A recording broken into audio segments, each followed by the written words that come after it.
welcome back to the Retro Wave. I am your host, El Tiburon, and this month we're talking 80s WWF themes. I've got a returning guest, my old buddy, my old pal, Mr. 24/7, Mr. One Night Dance, the one and only Sexy Chino. What's going on, Chino? It's good, man. So I noticed that you say "oh, buddy," "oh." I know because I'm old. I know you threw that out there just for the heck of it. Hey, you said it, not me. Hey, man, being a dinosaur doesn't get you that far, but yeah, I guess. Speaking of dinosaurs and being old, we're talking 80s WWF themes. So what we're gonna do on this episode, like just like the other episodes, we rank stuff, right? And this one we're gonna rank our favorite WWF themes from the 80s. And I wanted to talk to you first about this. Like that's kind of like when music was in wrestling, right? First came into wrestling in the 80s. Yeah, you talk about rock and wrestling. That's where you're going because like '80s, you think about like what the, when like rock and wrestling, Cindy Lauper, WrestleMania one started, right? That's what you're going with. Yeah, but like back in the days, like Bruno San Martino, and like even before that, they would just walk to the ring, from what I understand. And I heard that in the Yeah. '80s is when they started kind of like using music. Yeah, you talk about like when you said Bruno Sammartino, I was thinking which theme song he had because I couldn't remember any. I never saw one of his matches, but I would imagine he would just walk to the ring with no music. No, if he ever did, because remember he did start have a couple matches after during the '80s, so maybe he came down with like when the other guys had actual theme music. Because to be perfectly, honest, I do not remember Bruno Sammartino's theme music. Yeah, and I think early on, from what I've seen, is they would use licensed music. So like Hogan would come out to, I think he used to come out to "Eye of the Tiger," right, from Rocky. Yeah, that was like WrestleMania one, and but if you like uh WWE 24/7, they actually put like the old school either Radio American or they put like the theme song from like the cartoons. Remember? Oh, the intro theme. Yeah, Oh, because that was like his theme too, right? Wasn't that his theme at some point? yeah, it was. It just like the Real American. Yeah, like actually that song was used for supposed to be originally for like the U.S. Express, which is the Mike Rotunda and Barry Windham. Yeah, yeah, but pretty much what I was trying to say is the '80s is kind of like when they wrestlers started actually having music in the WWF. Like wrestlers actually had themes, like original themes, and not like because I was watching the YouTube and I saw that JYD, the Junkyard Dog, came out to like Queens, another one bites the dust. So they would use like actual music, licensed music, like in their shows. But WWF, I feel like they're the ones that like people started having like their original themes. Like people would create, like Jimmy Hart, James Johnston would create themes for the wrestlers. Yeah, you're right. Because like they always say the original guys that use music was the Freebirds. So they Yeah. were they were the ones that originally did it. But yeah, that's why. And then like McMahon wanted to capitalize, but he didn't want to pay royalties, so he hired like Jim Johnson and like Jimmy Hart. And I forgot the other guy that did it. Was it It's like Jimmy Hart JJ and his partner. something McGuire? Was it another guy? Something Yeah, like McGuire. McGuire, because also at the time that Jim Johnson was there, Jimmy Hart was also doing music at the same time. So yeah, like late '80s, you could see Jimmy Hart doing some music and also doing and Jim Johnson doing music. So you see different artists, but yeah, you see Jimmy Hart and his friend, and then Jim Johnson. So they were doing music at the same time. Yeah, yeah. So that's what we're probably gonna hear. Most of those are probably gonna be their songs, Jimmy Hart and Jim Johnston. So we're gonna get right into it. But first, Chino, we always got to pay the sponsor. So we're gonna take a quick commercial break first. Oscars, you've heard of the Grammys. Now, MTV and the World Wrestling Federation present the Slammies. Driving the Slammies, that's because I'm different, like Elvis Presley. Look at me. I sing the best performing single artist. I'm gonna have to pick myself. Don't forget, set your watches, baby. 7:30 to 8 o'clock, March the 1st. Live MTV, Baltimore Civic Center. The Slammy Awards, rock and wrestling at its best. Did you catch that live? The Slammies on MTV? No, but I didn't catch that one, but I did watch the 87 one. That was MTV too? No, that was actually, I think they put it on Fox. Remember, that's like when Hacksaw and Duggan and Harley Race was fighting each other. No, remember I told you I wasn't watching wrestling at that time. I don't remember any of that. So that's when I saw this commercial. I was like, damn, the Slammies were on MTV. Yeah, that was like, I think that's got to be like the first edition because the 87 they actually put it on the Fox network if I'm correct, and then and then they had like the Slammy, and then they had like Hulk Hogan giving superstar Billy Graham the Hulk Hogan Award, things like that. But and then they also had like one of the reasons I really like this song is like "Hit It With Your Best Shot" because that's like actually from the Slammies. So I remember seeing that from Pat Benatar, and I was like, Oh, yeah, that's a okay. pretty cool song. Okay, yeah. I did not know that. So here's what we're gonna do. We each picked our top 10 favorite WWF themes, intro themes, and we're gonna go from number 10. So, from I'm not gonna say our least favorite, but these are our top 10. There's a lot of good ones.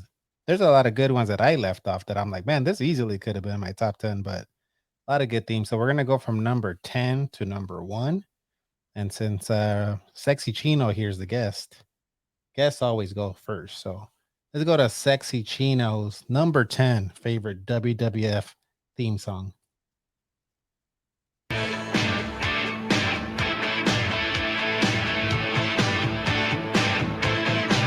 When it comes crashing down and it hurts inside, you gotta take a stand, it don't have to hide. If you hurt my friends, then you hurt my pride. I gotta be a man, I can't let it slide. I am a real American, fight for the rights of every man. I am a real American, fight for what's right, fight for your life.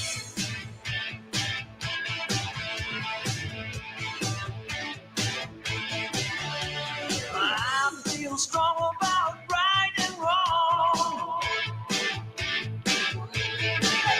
and I don't take trouble for very long.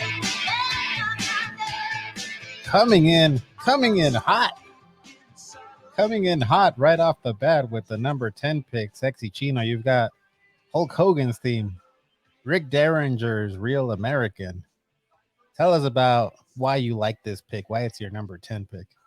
It's a classic. Everybody remembers it. It's beyond nostalgia, and like yeah, it says a Rick Dellinger, but there's like some controversy there. Like if you watch Wrestling Bios, they said like Rick Dellinger actually didn't sing the song; it was somebody else. It was like his What? partner or something like that. So that's not, I always thought that was Rick Derringer's voice. It's not him singing? No, they said it was another guy, but because if you look at it, the Wrestling Bio guy gives a link, and you can actually click it, and it's like Rick Dellinger singing that actual real American, but he called it something else. What? I did not know that. But I've seen Rick Derringer perform it, like the song. Like there's a I actually found a live concert performance from Rick Derringer like on DVD at a swap meet, and it has him singing like Real American. I think there's a video of him singing it also on YouTube. Yeah, like I was saying, it's he's singing real American, but it's like he calls it something else because there's Oh, a because they said his partner that actually wants to sings it. Oh man, I did not know that. That's news to me. Either way, whoever the hell sang that song, Where I the got hell is that? goosebumps listening to it, and I've heard this song like millions of times, and I still get goosebumps every time I hear Yeah, because you're the number one Hulk Hogan fan, aren't you? it. Well, look, there's an actual Hulk Hogan jacket. Can't turn around right here on this chair, but the Hulkster, and this theme for the people that know me that listen to this podcast, this theme is gonna be pretty high up on my list. You're probably thinking it's gonna be number one, but is it? Is it gonna be number one? Not sure, but man, yeah, love this song. Like, I'm sure when you were a kid, like you would get pumped up when you would hear like the beginning, the little riff in the beginning. Yeah, it was like like I told you, it was great because like you hear, oh, here comes Hogan, and like when you're back at that age, you're like you don't pay attention to this, you don't pay attention, you're like, oh, Hulk Hogan, it's like, but yeah, that's a nostalgia thing, and like right now, like yeah, because I remember one time it was like a Lucha Pro, and we started playing that song, and everybody in the locker room started singing it. Every, Everyone in the locker room, because everybody in the locker room knew that song. that's one of those themes. Like, if you're a wrestling fan, if you grew up in the '80s watching WWF, like you at least know the first few sentences of Real American. Yeah, when it comes drifting down and it hurts inside, Yeah, and I can't sing with the lick, that, but yeah. and this is foreshadowing. You might want to start gargling, doing your me for later on in the episode. Just a little foreshadowing. Me, Speaking me, of, me, me, me. warm up that voice. I'll tell you That, about that later. oh wow. But you know what I love about this theme too is that it fits Hulk Hogan. Like, the lyrics fit Hulk Hogan, like how it talks about, he fights for what's right, and he, if you hurt his friends, you hurt his pride, because that's what the Hulk Hogan character was. Like, he fought for what was right. Yeah, he was a real American. That was one of the big things. Remember, like that was very emphasized, like a WrestleMania 7. Remember with Sergeant Slaughter? Yeah. Yeah, when he fought the Iraqi sympathizer. Yeah, You that. maggot. Oh, pukemania. What would he say? Yeah, you maggot. You pukemaniacs. You make me sick. Like no, like yeah, that was the time when that song. I mean, fuel fuel the Did, wrestling fans, and even like like not even wrestling fans at the time. That because like at the time Hogan was that big hero for everybody. did you go to that WrestleMania, by the way? WrestleMania 7? No, I didn't, but I did buy the program Wait, how did you buy the program if you weren't there? because my because we went outside and you know how they have the merchandise booth outside. No. I the first one I ever went to was WrestleMania 12. So I don't remember that. Yeah, like usually they have the even now they even have the souvenir stand outside. You can just buy it. So you guys drove all the way, because you're in Orange County. You drove all the way to LA to buy the program, and that was it? And then you left? Yeah, yeah. Damn, that's commitment right there. That's commitment right there. All right. Well, that's like that almost feels like, in wrestling terms, you have they call it the curtain jerker match. That feels like we started off with like a main event match to start the podcast. We started backwards. Is that what you're Yeah, where are we gonna go from there? But there's some good ones on here. I'm gonna go to my number 10 pick.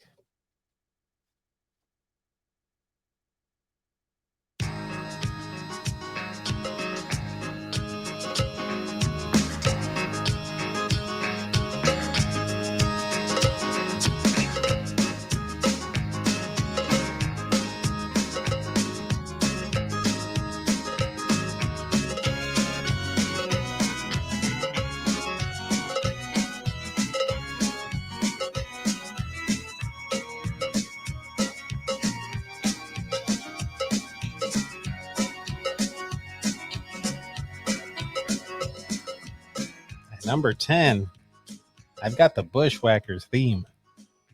And I don't know if I've ever told you, I kind of hated the Bushwhackers growing up.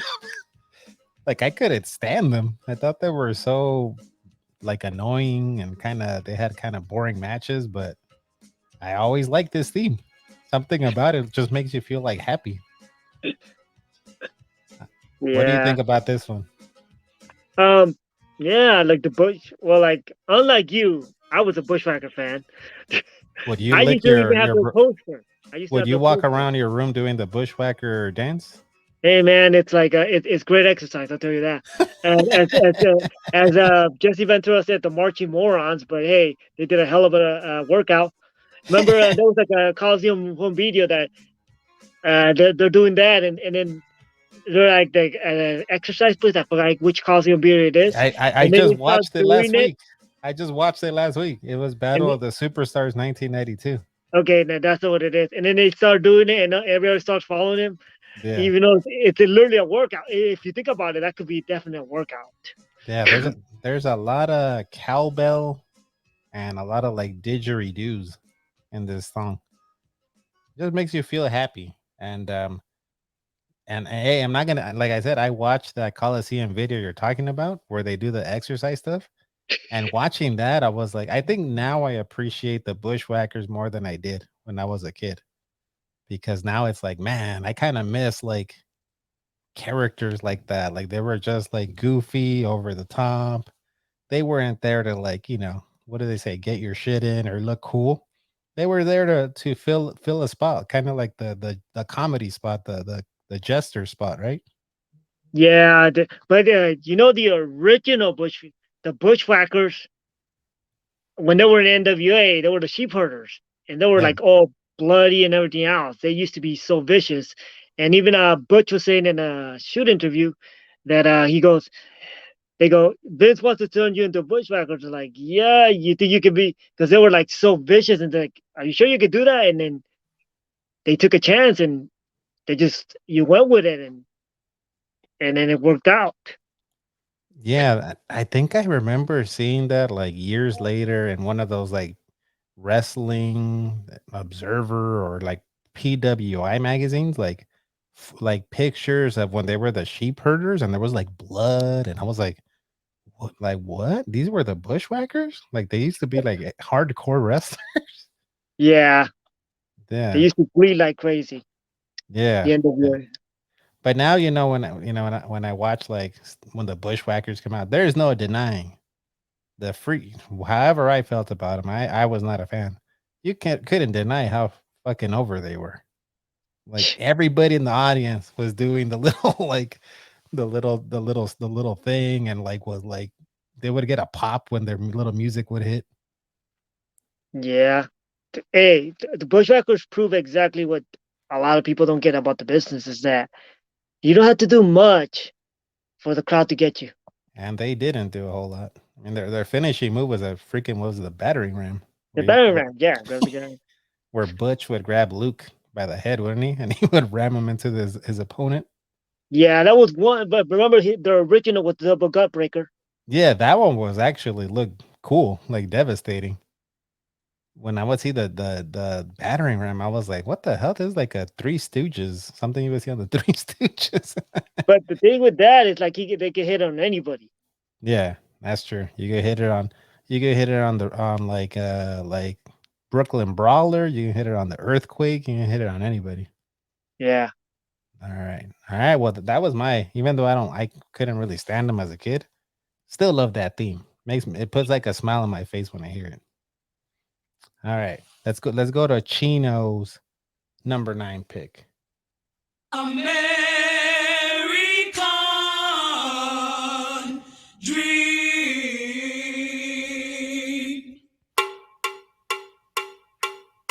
He's just a common man, working hard with his hands.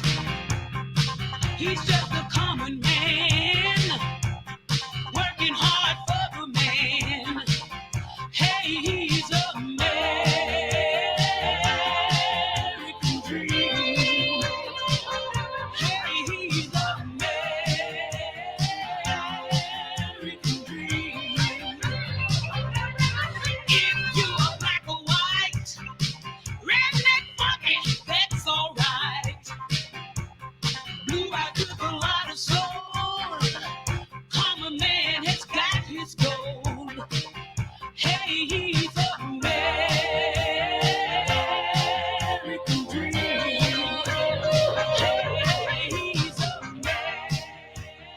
At number 9, Sexy Chino's got.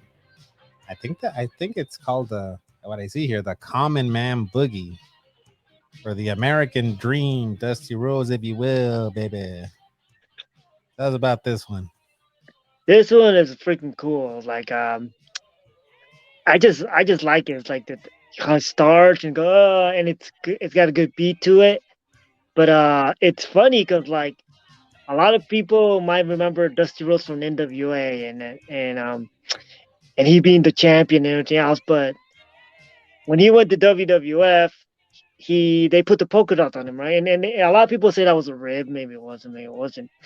But the funny thing is, like Dusty went with it, and he even said like that's when he got his biggest paycheck. I think I read his book and he said that it's like his biggest paychecks were working for WWE or WWF at the time, and wearing the polka dots. And one thing about it is like it, people still remember to this day that Dusty Rhodes more than maybe like really really wrestling fans, but like you talk about the general public, they probably remember the Dusty Rhodes with the polka dots more.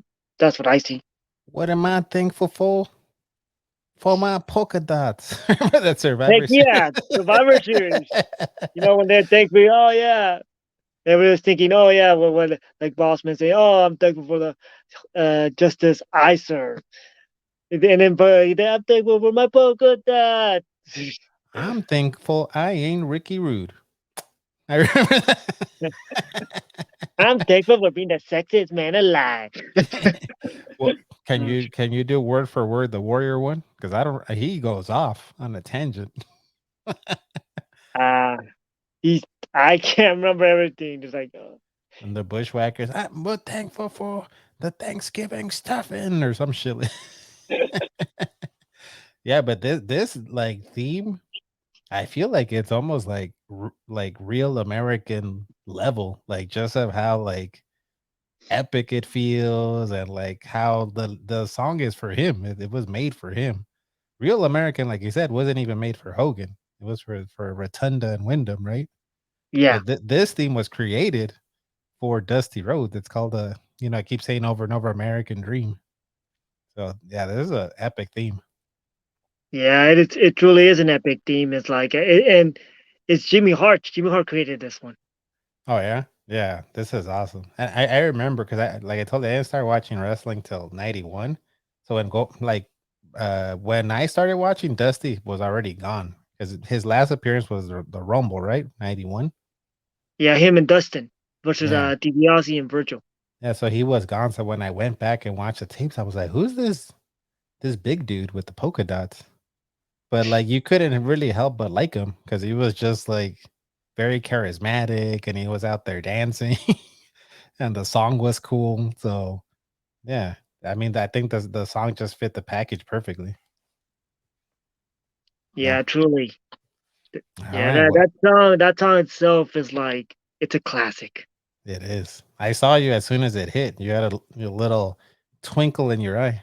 Heck yeah, because like I like theme songs that actually give a good beat, and remember, it's like whatever you like, any kind of music you listen to could be rap, could be R&B, could be all this pop. But if you really like that song, when you hear it, it's like it gives you that little nostalgia feeling. Yeah, this one has a hits you like right in the soul. I feel when you hear it. All right. Well, that was your number 9. Man, you're coming in hot. I kind of feel like mine is like I'm kind of like easing in.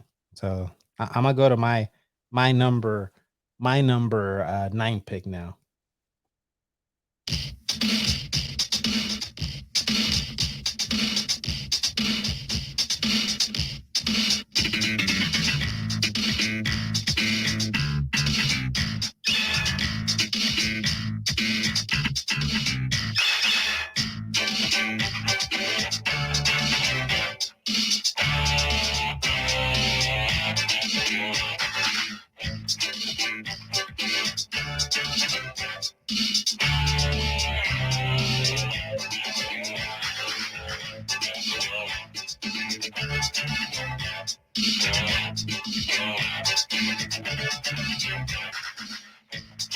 My number 9 pick.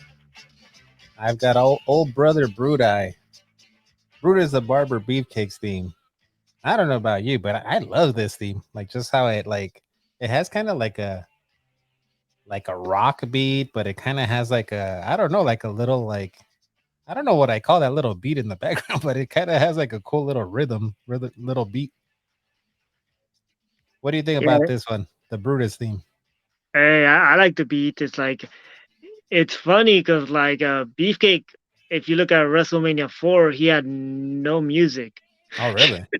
He had no music. The Honky Tonk Man had his Honky Tonk Man theme song, and then Beefcake comes on with his sisters, and that's it. Like, but that song itself is nice because it has that beat. Dun, dun, dun, dun, dun, dun, dun, dun, It's dun. almost It kind gives of you- like I don't know, like something you would hear in a video game, maybe like that little beat. Yeah, because it's just for dun, dun, dun, dun. But it's funny because I was checking up on that song, and like there's one from '89, and I think they got one from '91. I think they hipped it up a little more. Something. Oh, really? Yeah, I, I was like looking because when I was looking at YouTube and trying to find theme songs, I I could have sworn I saw something like that because I was like, okay, I got to stick to '80s. I got to stick to '80s, and I was like, oh, Beachcase '91, but then there's like '80, I think like an '89, '88 version, probably '89. yeah, that was a kind of hard part for me too. I was like, was this a 90s one? You know which one I left out that I was like, I don't know if it was 80s or started in the 90s was the DiBiase one. The money, money, money. I think I want to say the first time was 90s, wasn't it? That they played it? Yeah, it feels like '90s. Yeah, Because I looked at like superstars from 89 when he wrestled and he just walked to the ring with no music. So I'm like, I don't know. But that one was gonna make my list, but I couldn't find any like footage of him coming out to it. yeah. There's like which one there? I want to entrance a like what's it entrance HD theme song something like that, Yeah. and they tell you the years. I'm like, okay, I can pick this guy. I can pick this guy because it Yeah, tells you yeah. the year. That's what I'm on right now, actually. The one you just brought up, the YouTube right there. Yeah, it's an entrance HD theme song. Yeah. Is that what it is? Yeah. But when I hear this theme, all I see is the giant hedge clippers and him coming to the ring with like the crazy outfits, like that ripped like tights and that like barber jacket, like a 80s barber jacket. And a lot of people like shit on the beefcake, say, oh, he sucked and he just rode Hogan's coattails. But I don't know. When I remember going back and watching the VHS tapes, he was one of my favorites. I thought it was cool. Yeah, he was. It's like I don't know. Like a lot of people see him running because like he ended up at WCW because of Hogan. I mean, he got a chance because of Hogan. But I think Beefcake had his own time. When he was like facing Rick the Model Martel or going against Ted DiBiase, or being like coach team captain with the Ultimate Warrior as the Survivor Series. You know. He headlined a SummerSlam with Hogan. And Yeah, I don't know. I kind of felt like he got derailed, don't you think, by the accident? He had that freak yeah, once accident. he got hit with the accident, that took him out. Cause it's funny because like they wanted to bring him back earlier, but do you remember like uh remember the guy that was attacking like the Yeah, earthquake? I think of the man. yeah, That the was guy that him. was like in tribal gear. Yeah, Yeah, that was him. They were like trying a new gimmick, but like they weren't sure about because it was like to protect his face, but it didn't work out. But like some of those tights, I remember reading Beefcake's books. Said some of those tights he started using in WCW when he was like the Booty I think Man. the Zodiac. Oh, really? Yeah, I thought you were gonna say the Booty Man because the Booty Man was kind of like Beefcake, more like Brutus Beefcake. But yeah. yeah, but it can like I remember him in WrestleMania 6. He beats Perfect. I think he was the first guy to pin Perfect, right? On TV. Also, did you see a live show where he got pinned? No, he got well. Remember that I think he got beat at MSG by Hogan, and he also got beat on the tapings of Saturday Night's Main Event versus Hogan. Oh, okay. But he never like I guess on a pay-per-view, I guess got beat. Yeah, that was like more on TV because like remember back in the day they used to have like tapings for about like 4 weeks or 3 weeks. All right. Yeah. I mean, it just seemed like he was like they were about to put the jetpack on him, and then you know the accident happened, and then he was, I think, relegated to like the barber shop. Yeah, isn't that funny? Because like, remember, isn't Beefcake the guy that always misses out? Because remember he got hit with Outlaw Ron Bass used to spurts on his face, so he was gone from the '89. That's when the Ultimate Warrior beat the Honky Tonk Man. Oh, '88. was that like a legit injury or no, I'm not. or I like a read it gimmick? something.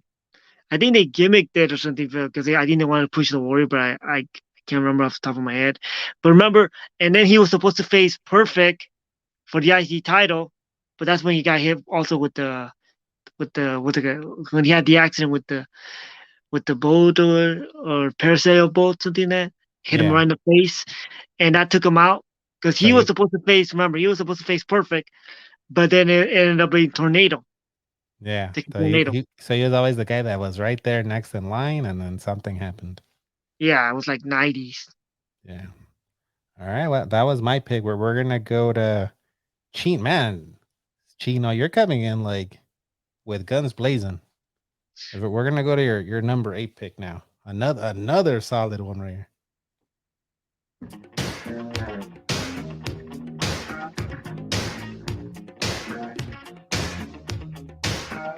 Well, I started this dance in my neighborhood. Now everybody's doing it because it feels so good.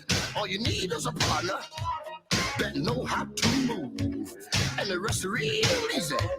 Just dig the groove. And when you get yourself started, it's hard to stop. You just go for your partners, you know what? And then you GRABTAGFCAKE.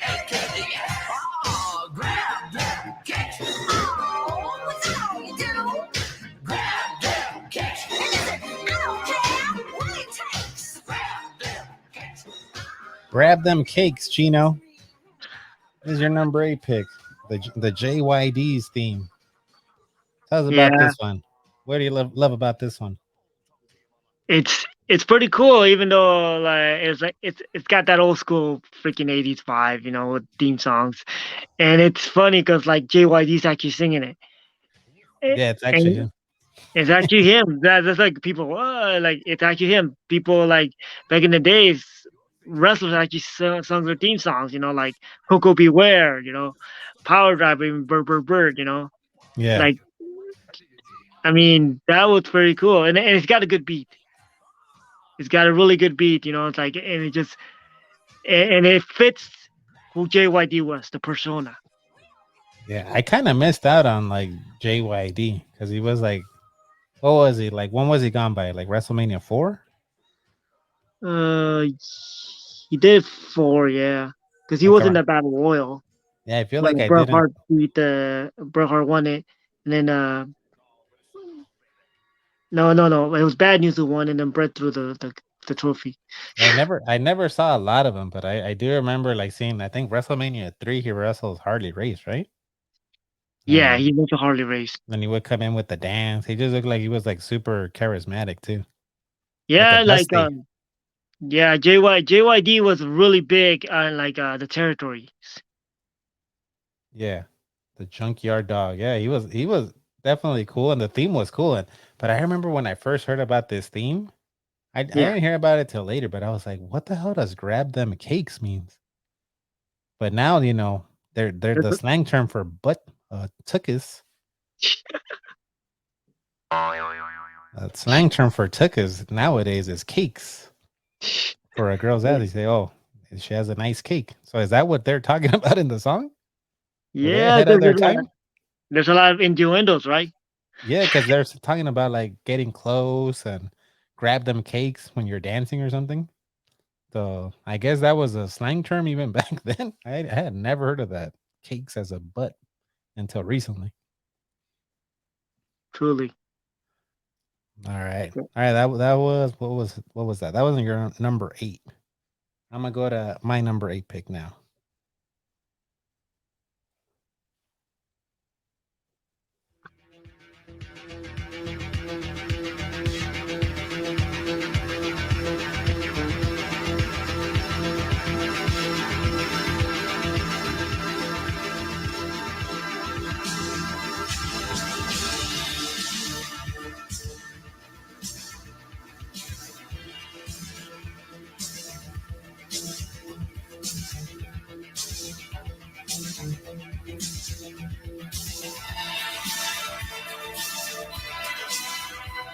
At my number 8 pick, I've got Jake the Snake's theme.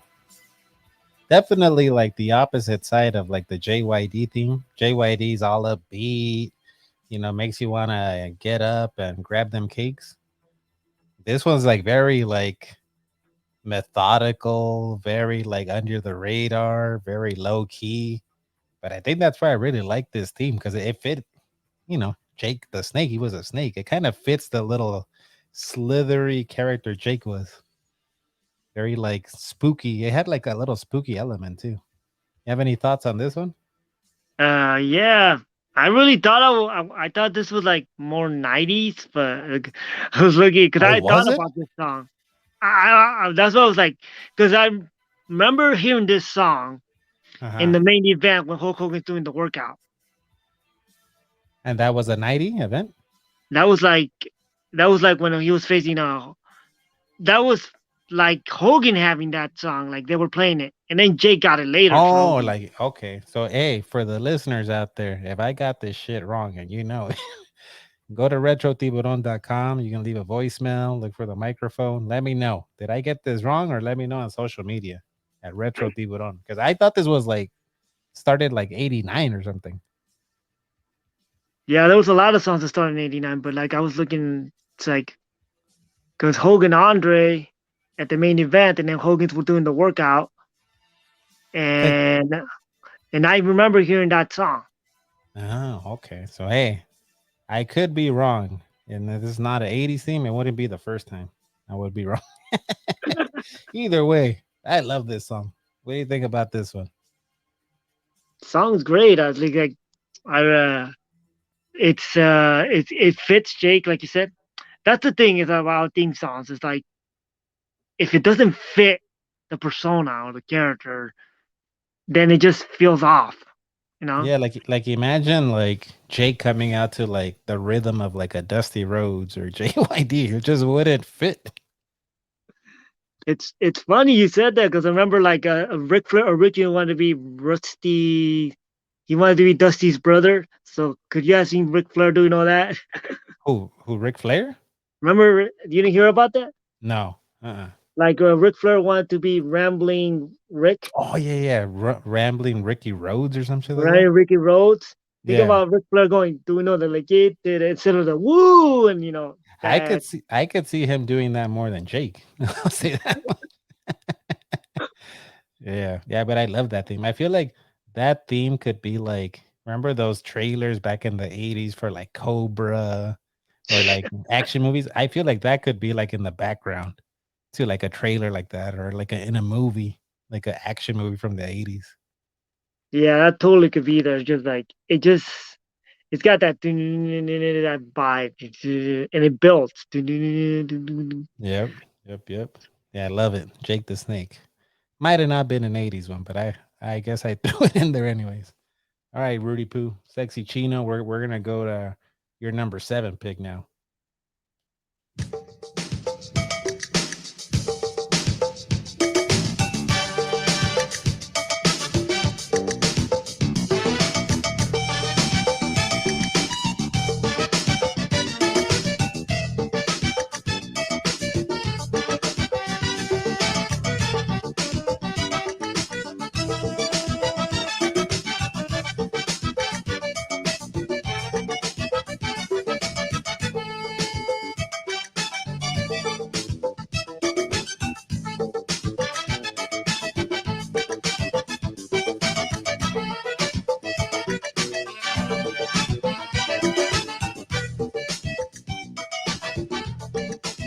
Next time I have a carne asada at my place, I gotta remember to play this song.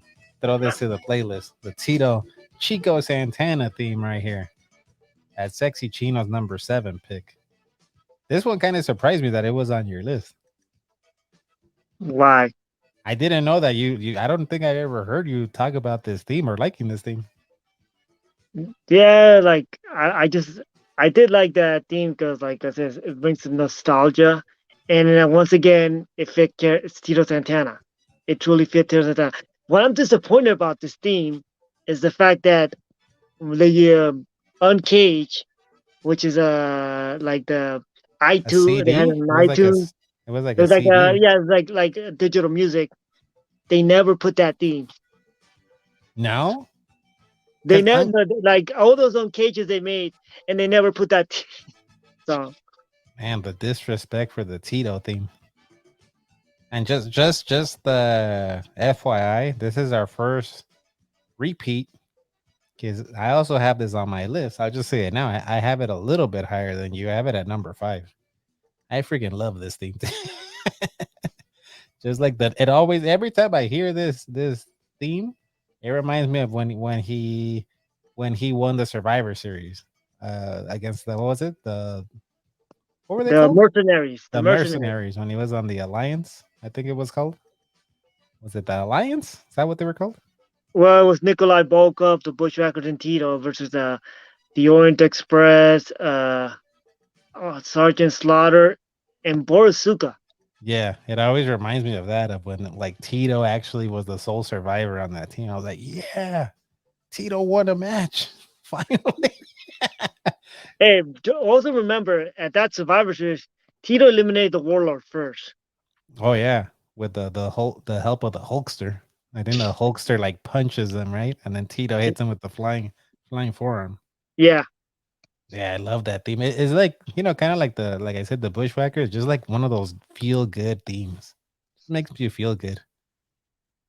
And I also like in my head can hear Jesse Ventura trashing old Chico, talking about what would he say like, oh Chico was down in Tijuana at his taco stand selling bad tacos.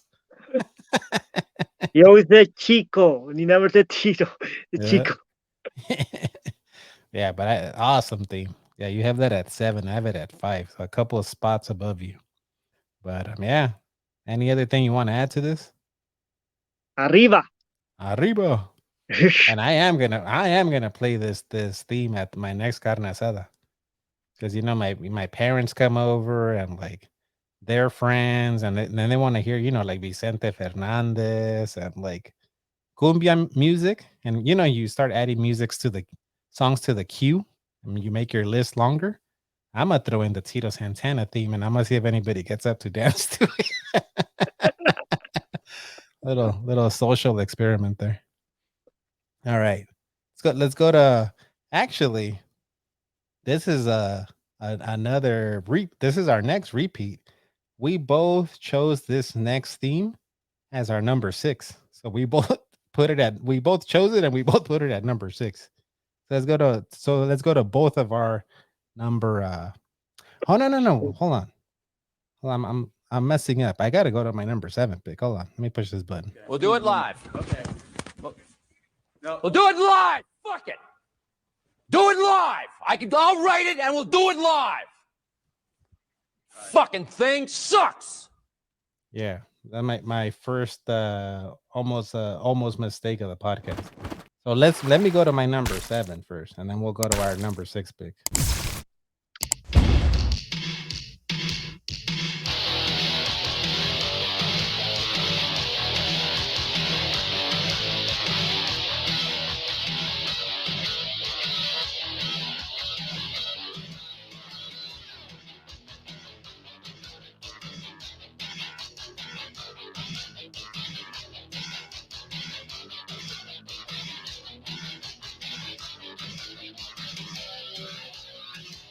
At number 7, I've got the Rockers theme.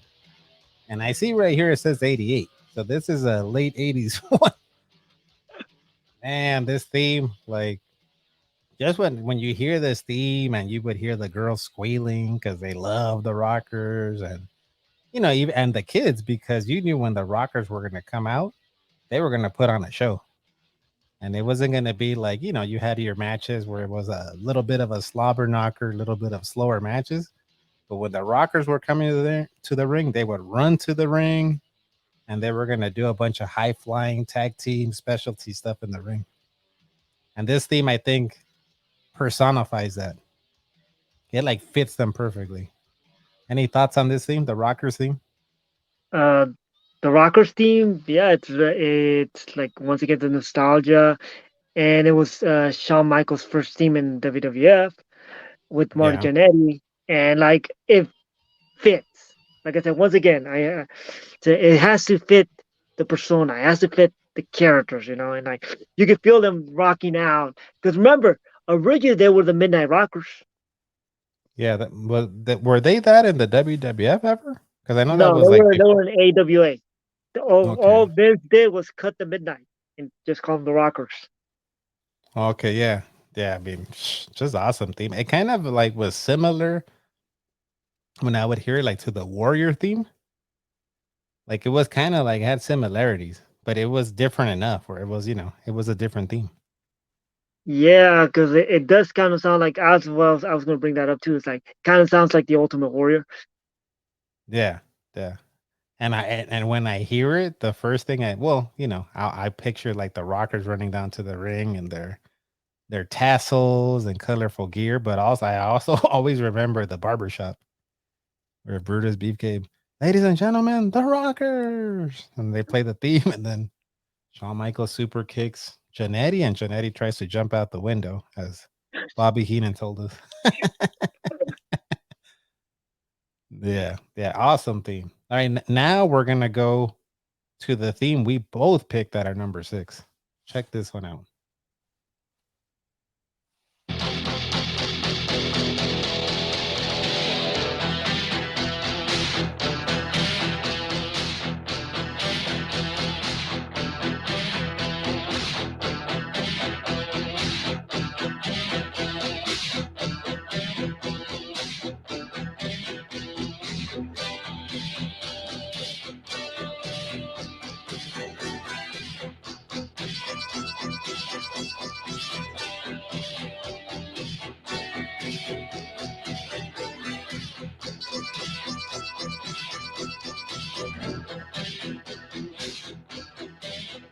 At number 6, we've both got the Heart Foundation theme. Tell me why do you love this theme? Once again, it fits the character, it fits the persona of the Hart Foundation. Yeah, it's like it was done by Jimmy Hart. It's the name of the song is called "Road to Destruction." Damn, you even knew that. Yeah. That's what I'm seeing right here. Road to Destruction. Yeah, it's just a cool theme in general, and like later on, like Jim Johnson just hips it up more. But overall, it's a really cool song back in the day because it just fit Brett. Because when he comes out, like, oh yeah, like that, or like when the amber goes puts his head like at the he's doing his laughing at the same time, it just fits. It's like when the song works so well for the persona of the character, it just makes it gives that special nostalgia, and it just sounds great. When the song doesn't fit, sometimes it just Yeah, even the way like I'm picturing the Heart Foundation walking to the ring, they even kind of like walk to the rhythm of the song. Like it kind of exactly. fit like their walk. Because they weren't like the Rockers where they would run down to the ring. They would walk. But there was like a cool factor about them, like when they would come out to the ring. And I think this theme was like the background to that. Yeah. And let me ask you, Yeah, like what? you brought up the Jim Johnston one. Which Correct. one do you prefer? If you had to let one go and just keep one as your Bret Hart theme. I like the Jim Johnson one. Because I like when they hip up music. It's like one of the Jesus. main things. I was pissed when I was it SummerSlam 94 when he wrestled Owen. Was that the first time? I could have sworn the first time I heard it was the time he wrestled Owen for in that cage match. And I was like, what the hell did they do to the Bret Hart theme? What is this? I was like, oh man, because I love the original one. But Yeah, you would go with the souped up Bret Hart version, Jim Johnston version. yeah. Because I like I said, I like when they hip up music because it sounds more upbeat. Yeah. And it made sense because it was like a new era. Maybe Vince is like, all right, we gotta modernize your theme. But at the time I remember I was mad because I used to really like the Bret Hart theme, the dun dun na, na, na, and then the little like keyboard. And then when there was like a guitar in the beginning, I was like, what is this? Well, That's you not also the got to understand that at the time, the wasn't Jimmy Hart gone from the company. yeah. Oh yeah, that's true. Mhm. So one thing is like one thing about like when Vince at least was in charge, it's the fact that he likes to keep the music to himself, even though he can use it, but he doesn't like paying sometimes the royalties. He feels like. Oh, I never thought about that. Like, yeah, maybe he had to pay him royalties, huh? Because he's the creator. Yeah, that makes Yeah, sense. Yeah, but now that Bret Hart theme grew on me. The second, like after a while, I was all right. It is cool. It's a cool theme. All right. So we both put that at number 6. So we're gonna go to your number 5 theme now. Let's go to Chino's number 5 pick.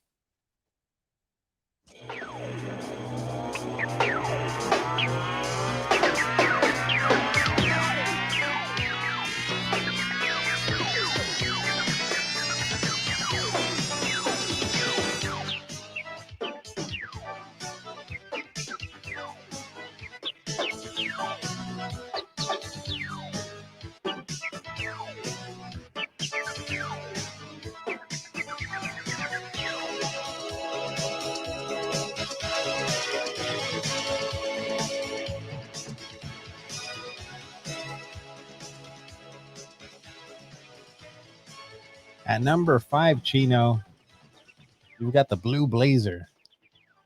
Tell us about why you love this theme.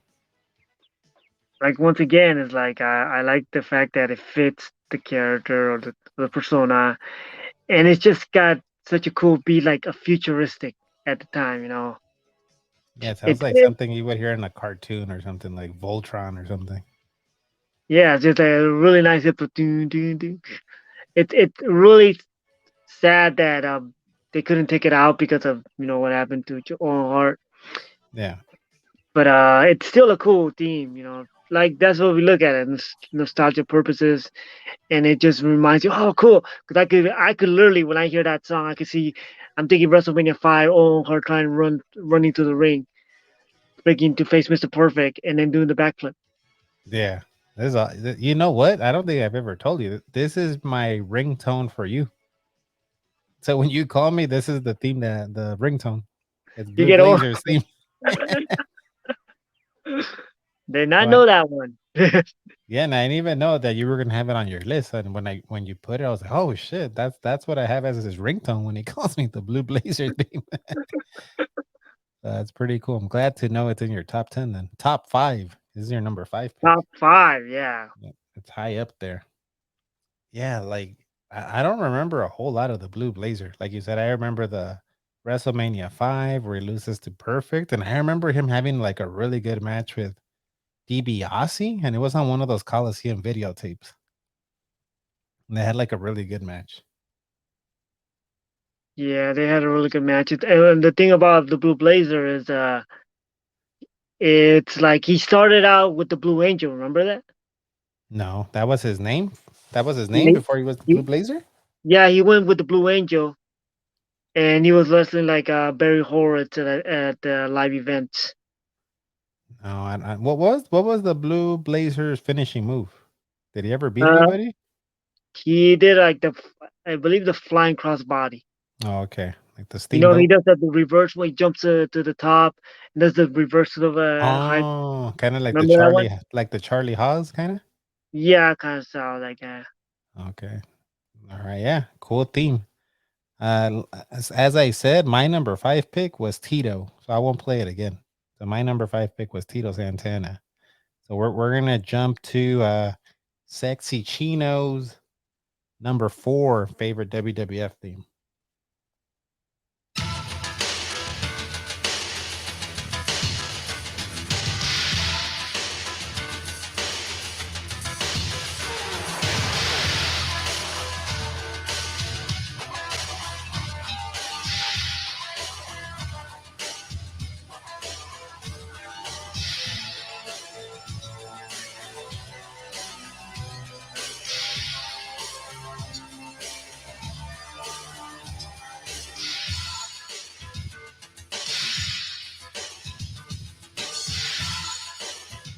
At number 4, Chino, you've got the Powers of Pain. This one shocked me too. I was like, really? This is number 4?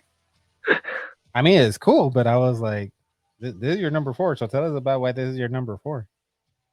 It's number 4. Like once again, I like the style. Even though they have the song that long, I was like, damn, this is a cool song because it does fit the character. Doing they coming out like that or strong, but yeah, I really enjoy the music of that. It's like that's one thing about me. It's like I really enjoy wrestling music.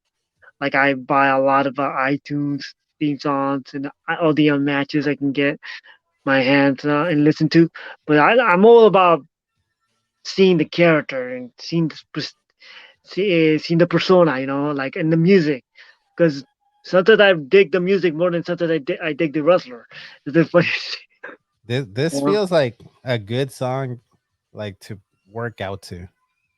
Like I could totally hear this in the 80s, like gym blasting through, like the speakers while someone's wearing their spandex, working out, bright spandex.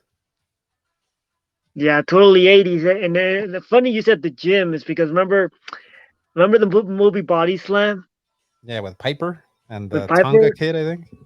Yeah, Tyler Kid. Wasn't the Barbarian also in that movie? I haven't seen that movie since the 90s. I found it on VHS. So I'm like looking forward to watching it again, but I haven't seen it since the 90s. So Barbarians in it? I think Barbarian's in it and he's like in the part of the gym. Oh, well, speaking of Jim, these guys were like freaking jacked. The Warlord and Barbarian. I would say because I've heard that they're like a ripoff of the LOD, the Road Warriors. But I would say that I think these guys were bigger at this point than them. You Don't you mean think? size-wise, right? Yeah, like just more Okay. jacked. You don't think Yeah, so? yeah, they were bigger. Like the Warlord, I think it's like way taller than Animal or Hawk, and the Barbarian looks thicker, which is funny because like a lot of people don't remember that Barbarian's real name is Sione, and he's part of the Anoa'i family. Am I saying it wrong? Oh, The is Rock he? family. Yeah, I didn't know Barbarian was part of their family too. yeah, Oh, that's great. Because he used Sione when he was in like that version 2 of the Head Shrinkers, right? yeah, exactly. With Fatu. Okay, I thought it was like a gimmick name. So that was actually like his shoot name. Yeah, he's like he's one of the guys that's part of that family. If I am correct about this, if not, you guys can leave in the comment. But I'm pretty sure. Man, everybody's a part of that family. You're probably like 1/10 part of the family somehow. I don't know, man. If I'm associated to that family, it's got to be for knowing people.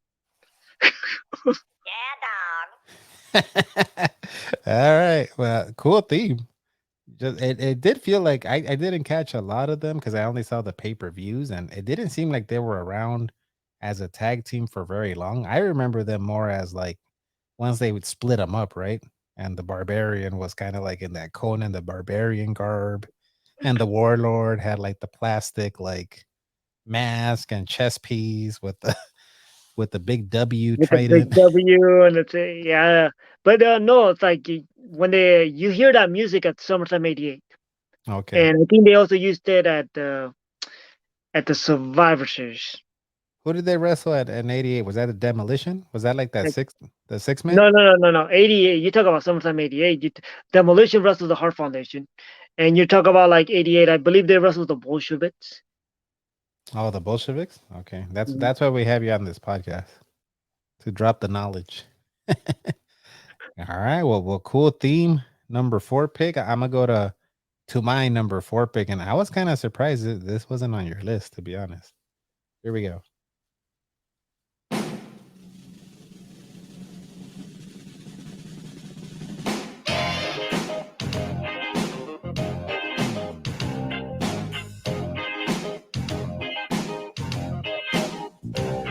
Well, I met this lady and I told her quite a story. Said I love her forevermore. But the trouble is I tell the same old story to every girl that walks through the door. You see the slicks start talking at you, honey. Yeah. Well, first they love me and then they don't. Sometimes they do it and sometimes they won't. So I said to this girl, hey, you get out. And she got to her feet and began to shout, you a die so bro, and you're always lying to your friends. You're a die so bro, A dive so bull where you never get nothing in the end. What you talking about? At number 4, I've got Jive Soul Bro, sung by Slick. And this was the theme to Akeem and the Twin Towers. And man, this theme, another one, just puts me in a good mood. You hear it. It's kind of like a comedy song where he's like, it sounds like he's talking about like wanting to date this woman. And he's like trying to be like this cool guy, but nobody wants him. He keeps getting shushed away, but love this theme. And especially love when he would come out with Akeem. And they were like juking and jiving all the way to the ring, and Akeem with his little like move. You see like this 400-pound dude like doing all these little jukes and jives, and Slick doing like his little like, what was he doing, like the Running Man next to Akeem. Love this theme. What do you think of this theme, Ray? I think that thing's great. It's in, if you remember actually the video, he's like eating chicken or like, or he's like doing and then he's doing the walk, and then he got the lady, you know, he's gonna go after the girl, but it's cool, and that's what it is. It's like, it's funny because like, did you know Slick is taller than Akeem on the one man gang? Oh, I believe it. I think I've said, I don't know if I've said it on the podcast or I told you, I met Akeem, not Akeem, sorry. I met Slick at a cruise like 3 years ago. I went on one of those carnival cruises out of Florida, and Slick was there at the buffet. And I'm like walking by, I was like, oh shit, it's Slick. And I went to go say hi to him. I was like, hey, big fan. Oh no, I think I kept looking at him, and then the lady noticed that was with him that I kept looking at him. I was like, why don't you, hey, you want to say hi to him? And I was like, yeah. And I told, man, you're like one of the coolest. And he stood up. I have a picture with him. He stood up. Maybe I'll put it for the YouTube audience. I'll put it right here if I can find it. But yeah, he stood up. Freaking tall ass man. He is tall, man. Yeah, tall. He's like a basketball player height. Yeah, he's a tall guy, man. But yeah, because like from the style, Dr. Style Slick to Reverend Slick. Yeah. I don't remember Reverend Slick. I don't think came out to Jive Soul Bro, huh? He would come out to Kamala's theme. He gave the Kamala theme. You are a man. You are a man. Yeah, man. But man, and I remember as a kid like renting the video, and it was maybe Survivor Series 89, maybe. Is that where it's like the Twin Towers team when Bossman was still a bad guy, I think, right? Versus the Mega Dream Mega Team, I think. Dream Team. Don't they fight the Dream Team? It's like Dusty Rose, Chico, Red Rooster, and 88 is the other one, right? the Beefer. Because that's when like the Twin Towers face the Mega Powers team. That's 88. Yeah. I'm talking about I think 89. But I remember like seeing that tape and being like, why is like the big boss man coming out to this theme? Like it's like, it just seemed like odd because, you know, with Akeem, you know, he's dancing, he's like in the groove, but Bossman is just like walking through walking. It seemed like it didn't really fit him walking out to it. Hey, what about having Bad News Brown on that team? Oh yeah, did that team fit? Now that theme song actually fit Bad News Brown. Yeah, and I like that they all come out to it. They all came because they all walk out together. So it was like Bad News Brown, the Boss Man, Akeem, and the Honky Tonk. And the Honky Tonk's still kind of doing his thing, like kind of doing his little dances and stuff. Yeah, but love that theme. I will play this if it come. I have it on my playlist, like music playlist. It comes on. I'm not skipping this song. I'm gonna listen to it. I don't care what I'm doing. If I'm at the gym or driving, this is one that stays on. That's cool, man. All right. So now we're gonna go get into the nitty gritty. We're gonna go to our top 3 picks. So we're gonna go to Chino's number 3 pick first. Super fly.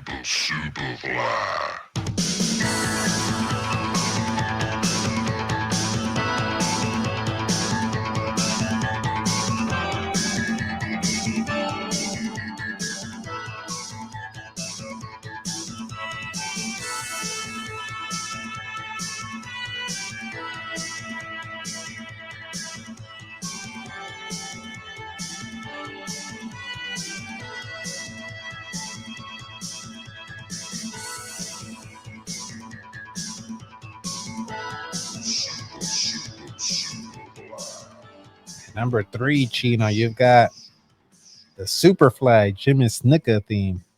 Why is this one so high on your list? It's freaking cool. Like it's just got a good beat, and it actually fits Snuka. When I was a kid, like I didn't say Superfly. I thought it said like what was it? The it said yeah yeah something like that. And I never knew like for a while, but I didn't know it actually said Superfly on it. Like Really? I thought I thought it said like yeah yeah something like that, but I did not know it said Superfly for a long time. But that like beginning thing is awesome. Like the super fly. Like that thing sounds cool. I don't know. I wonder who did that voice. Maybe one of I I think it's either Jim Johnson or Jimmy Hart who made this, but it had to be one of the guys in the background. But no, Yeah. and like I really think it's Snuka. It's funny. I got like the Federation. I forgot what it's called. I think the Federation year or something like that. Like one of those. It used to be on iTunes, but then ended up on Amazon. That Yeah. theme song for Jimmy Snuka is about 3 minutes and 40 seconds. Damn. It's like a cool like it's another one. Like I think you're working out in the gym. This were to come on my playlist. I'm leaving this one on. It's like a cool little like has like a nice little beat, nice little groove to it. It's not in my top 10. It was like right there, I think. Like I think I even had it at number 10 and it got bumped out. But it's like right there. This theme's awesome. Yeah. True. Yeah. Cool theme. All right, I'm gonna go to my number 3 pick now.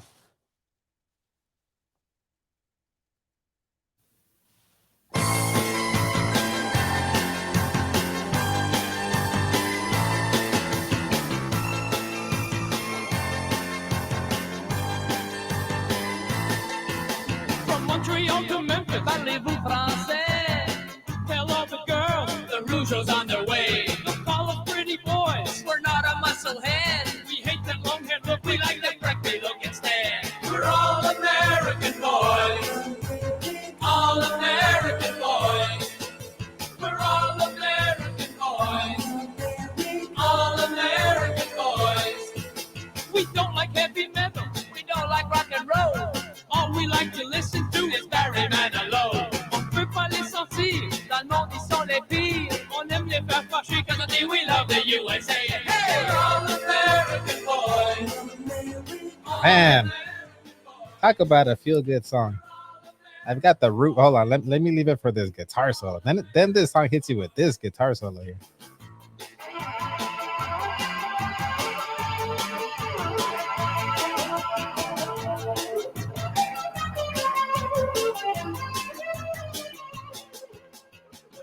So at number 3, I've got the fabulous Rougeau Brothers theme. I think also by Jimmy Hart, right? Yeah. Yeah, when I met Jimmy Hart, I met Hulk Hogan at a signing like 2010 or 9. And I remember Jimmy Hart was there because he's like his actual manager. I don't know if that's still a thing, but Jimmy Hart was there and Hogan was like, make sure you guys say hi to Jimmy. Like, because like, don't forget he's here too. Like, say hi to him. And I remember going to shake his hand. I was like, man, thank you for that fabulous Rougeau Brothers theme. That theme is awesome. Yeah, man, love this theme. I think it's just like really, it's like cheesy, but it's still kind of cool. And another one, I will blast this. I don't care. I will blast this on my earbuds in the car. I don't care. This is an awesome theme.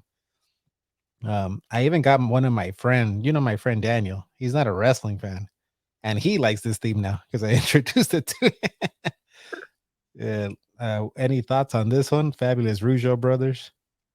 No, the good thing is like it fit, and it was funny because they were like, actually the Rougeaus are singing this, and Yeah. then they're even talking French, and I don't know, like I forgot exactly, but somebody I forgot which was a YouTube thing or something. They actually translated what they said, but I forgot. Yeah, I saw that. They're pretty, which makes it even funnier because, in the song they're talking about, hey, we love America and we're all American boys, and they would come out to the ring and they would wave their little like American American flag. flags. Yeah. And then they sing that French part, and I saw that translation on YouTube. Someone translated it, and I don't remember word for word, but it said something like, "All you Americans are dumb and stupid." So they're trying to like be like, "Hey, we love America," but then they speak in French, and "Oh, you guys are dumb and stupid." Man, Yeah. yeah, love It's this. funny about that song. Remember, do you remember when the Rockers sang their song? No, they sang the Rougeau Brothers No, they theme? sang the Rocker song, No, and it had lyrics in it. It was like a wrestling no, challenge. I do not. The Rockers theme had a lyrics at some point. Because they were making fun of the Russos, right? So the Rockers Oh, singing, "We are the Rockers. We love to rock and roll." oh, so it was like a joke, like a parody. They were trying to Yeah, make but they fun of the actually, yeah, they Rougeaus. came up to it, and then the Russos didn't like it, and that's when they used the megaphone on Michaels, I believe. But that is the only time they ever used that. The Rockers ever used that theme song, the Rockers theme song with lyrics. Oh, I never heard about that, but man, I got nothing to say about that theme. Love that Rougeau Brothers theme. All right, we're gonna go to Chino's number 2 theme right here.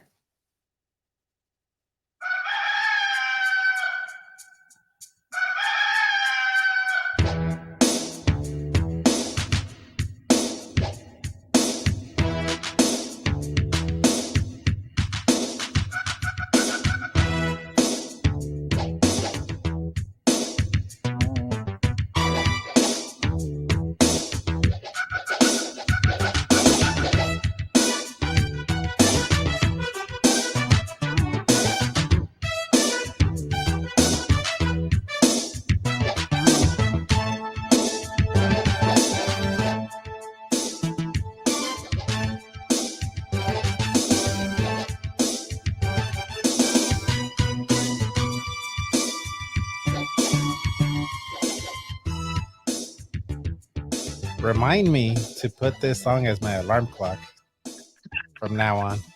This is how I want to wake up from now on. At number 2, Sexy Chino's got the Red Rooster theme. Tell us about what, man, this one is high on your list. Tell us about why you love this theme so much.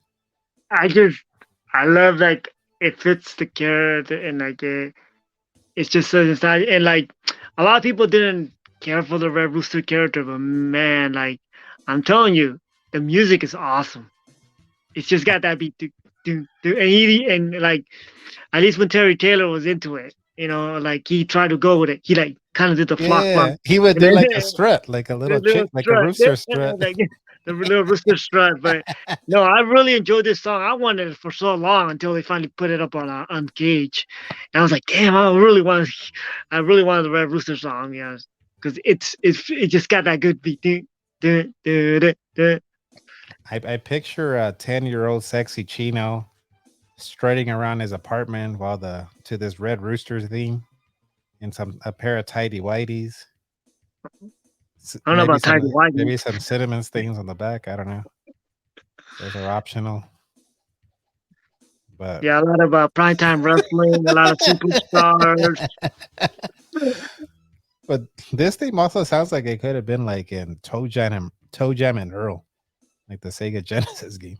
So okay, Yeah, it's like kind of like a rap beat to it, huh? Like a hip hop beat to it.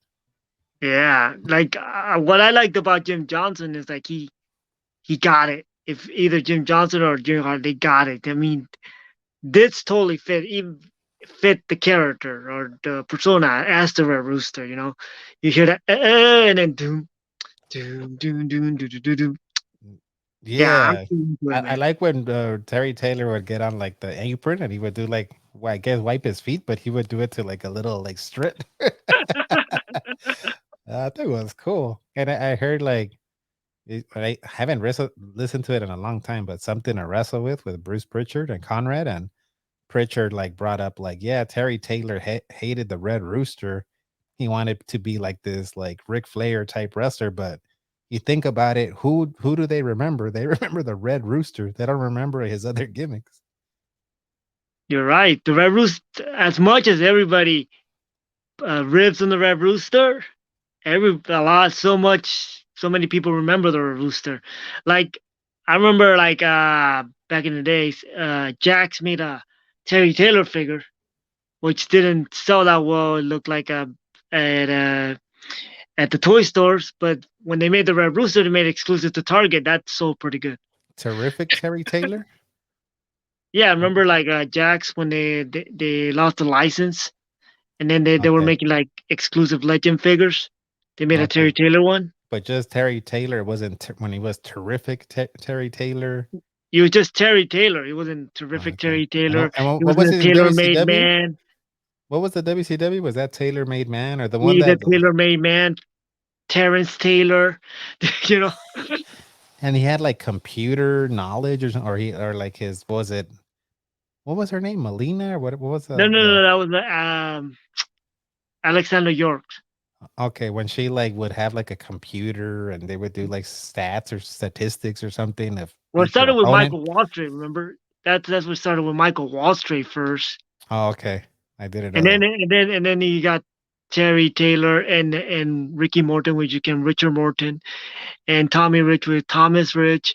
But they all just got their But like yeah, formal names. Alexander York was, it's Marlena, right? Yeah, that's what I was trying to So call her. I called her Melina. That's someone Molina, else. yeah, I think you're a little off on the years. Oh, let me play this. I haven't played this one. Pendejo. Pendejo. Finally get to use that drop. I was confusing Marlena with Melina. Yeah, but awesome theme. That like another one put a big smile on my face. I saw you smiling over there, like just like a fun theme. Truly, that's what like I said, songs that I pick are the ones like I think, wow, that was cool, man. It's like it's got a good beat, fits the character, like the persona, and it just And, gives you like that nostalgia figure. It does put a smile on your face. yeah, and you brought up like you download on iTunes and you're looking for the themes. And something I've known about you, you tell me you'll listen to these themes while driving. Like you're driving, you're listening to wrestling themes. Heck yeah! Like a lot of people, like I get so into wrestling teams. So like I'm telling you, man, it's like I got so many on my iTunes, my iPod, and I keep buying extra, keep buying music. Oh, I like this song. I like this song. But yeah, man, it's like I said, I really have one of the main things about wrestling. I really enjoy the wrestling theme music. Like so, that's why like even my theme song, it's like I wanted to fit what I was doing, my persona, my character, and that's one of the things. Like I really enjoy wrestling music, and I like how it fits. I seen people that come up to whatever, like but when it fits, oh man, it's gold. Yeah. But please tell me you've blasted the Red Rooster theme while driving down the 101 freeway. It wasn't the 101, it was the 105. The 101. Good enough. Close enough. All right. Well, that was your number 2. I'm gonna go to my number 2 pick now.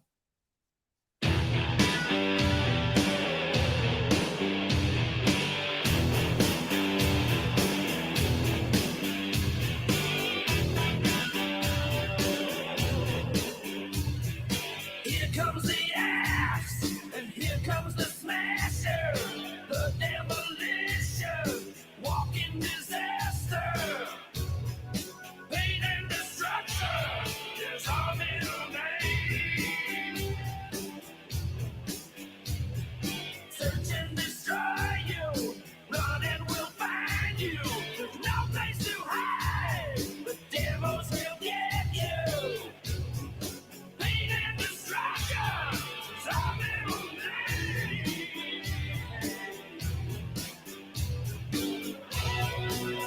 The demolition. There to say your end of nutrition.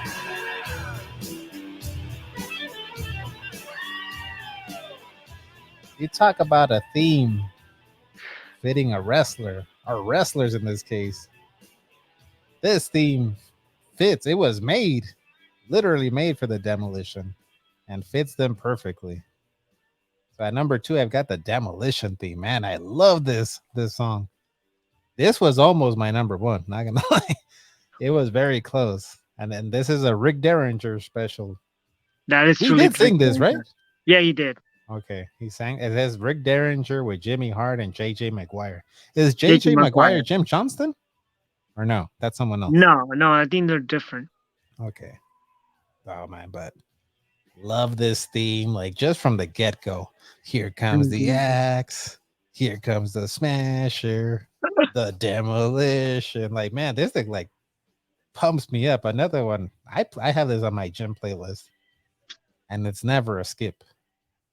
Any thoughts on this one, the demolition theme? Like you said, it fits. Like you can see, you hear that song, you see him coming down the aisle, and like actually in the video, like when they did the little video thing, they just had nothing but explosions and everywhere. Yeah. It was like, wasn't it on the Pile Driver album too? Yeah, it was in the Power Drive album. Yeah, and then I remember I want to hunt down that VHS tape. There's a VHS tape that's Demolition, right? And it just has like Demolition matches, and it has that music video. I remember. It's like a Yeah, red like tape. it's a red. Well, if it's on the network, I don't know if they should have it, but I think it's on the network. And I want the VHS tape. I'm one of those weirdos that collects VHS tapes, but I want that Demolition VHS tape. But yeah, man, and for a long time I didn't know that it was the same guy singing the Hulk Hogan song. So I was like, that's the same way that sang the Hulk Hogan song is singing the Demolition, because it's the very different song. Like, Hulk Hogan theme is very like positive. It's a rock song, but this one almost feels like something like More heavy metal. yeah, like a Metallica or like Metallica. Pantera or something like that. But yeah, and just so cool when you would see like Axe and Smash, and they would be like with those studs, and they would put up their fists, and they would come out with those hoods on. And I think even Jesse Ventura was like at one of the pay-per-views, like, these guys look like Jason Voorhees with with that mask on. Yeah, that's probably one of the main reasons you enjoyed the Demolition, because they got that Jason Voorhees going on. I am a Jason guy. Right. You can see right there behind me somewhere. There's a Jason Yeah, right just there. right next to the Wheaties, right? Right next to the Wheaties. Nothing sounds killing camp counselors like Wheaties boxes. But yeah, and just a Demolition in general, like their promos, like everything about them, they were always in character. Like, we're gonna smash you, and just like the promos, I remember the one they cut on like Andre the Giant, and Axe is like, you know why they call me Axe? Because I can chop down the biggest redwood. And Smash is like, and then I'm gonna put you in this car, and I'm gonna drive you off a cliff and smash you into smithereens. Just like everything about them, like they were always like their look, the way they talked, their promo, the way they wrestled, everything was it was a Demolition, Axe and Smash. Right? Yeah, that's before they put Crush in there. Let's not talk about that. And I'm a Crush guy, but I'm a Crush guy. I love Kona Crush, but that was like, the end of the trail for the Demolition once they got Crush in there.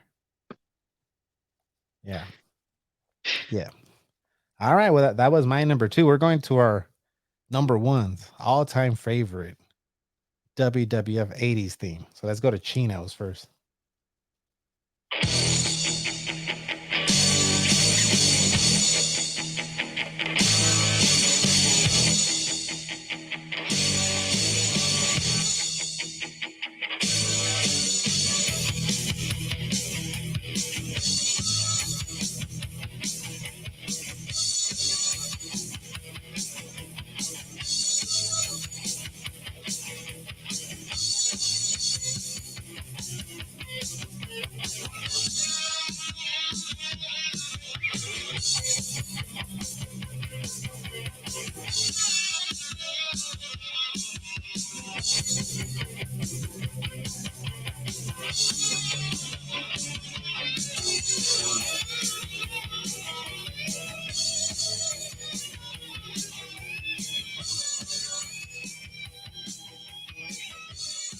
This one feels like they told the guy that created the Rockers theme, Jim Johnson, maybe. You know the Rockers theme? Can you make it even crazier and inject it with steroids? Number one's Chino's got, and that was no pun intended there. At number one, Chino's got the Ultimate Warrior theme. Tell us about this one, your number one all time favorite 80s WWF theme. Yeah, for sure. Like when you hear this song, you're like, it just gives you that energy because you know you think of the Warrior running to the ring and going all around and then shaking every rope he can and all the bright colors and the different paint and yeah, man, like I really enjoy it. Plus, like I said, the theme fits so perfectly. Without that theme, I think it wouldn't have given the Warrior that extra edge that everybody would have got him.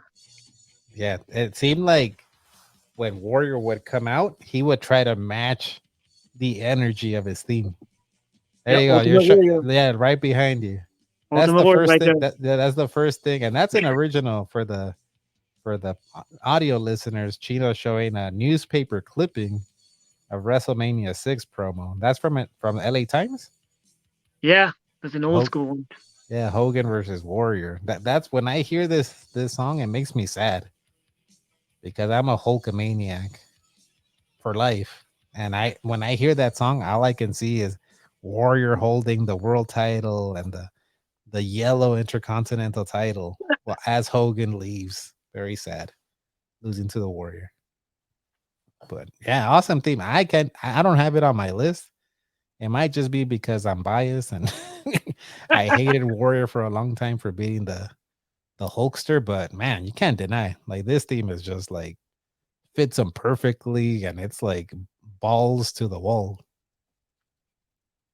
I could picture a little sexy Chino after eating a bowl of like cinnamon toast crunch, watching Wrestling Challenge, just spazzing out and running around his house while the No, Warrior made his way to the ring. No, no, it was actually the WWF Superstars cereal, and which had actually the Warrior on, actually Warrior on in the box. So yeah, I did that. so it was I after did that. that. It probably didn't hurt that that cereal probably had like 40 grams of sugars in it. Hey, it was good for the energy when you were like a little youngster. You run around, but like uh, Yeah. So that's your number one. I think by now, like the people that know me, I'm sure they know already what my number one is. But I'll still play a little clip of it. This is my number one favorite WWF 80s theme.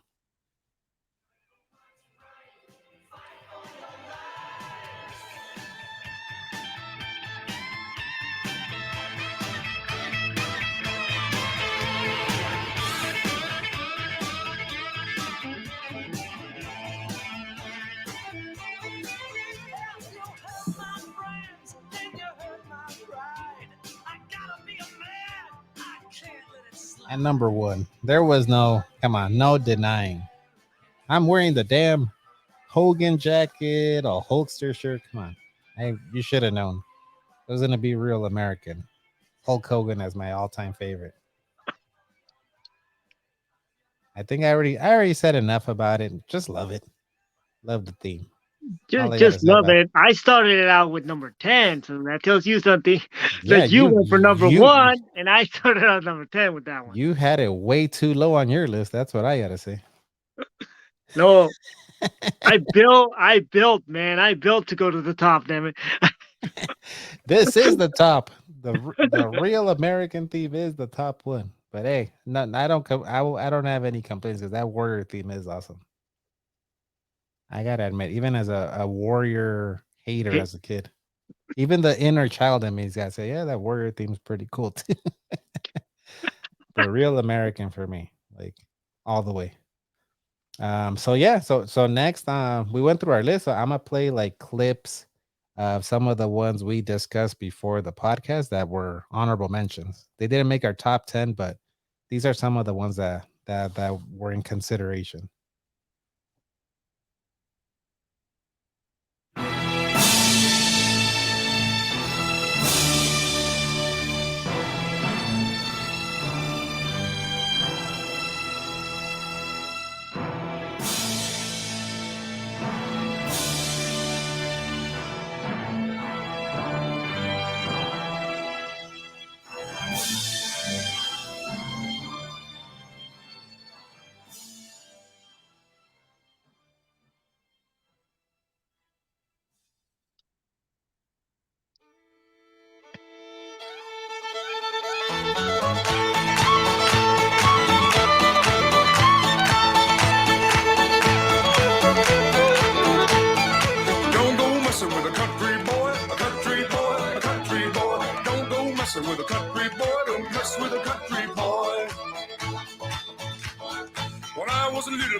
my teeth on a big old tree. Mama filled my bottle from my moonshine spill. My first meal was the best she killed. Best she killed, the best she killed. My first meal was the best she killed.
I got long sideburns and my hair slicked back. I'm coming to your town in my pink Cadillac. I'm just a honky tonk man.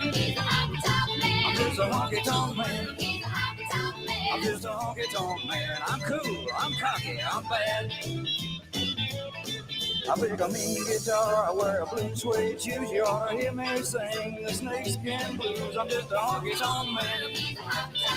I'm just a honky tonk man. I'm just a honky tonk man. I'm cool, I'm cocky, I'm bad.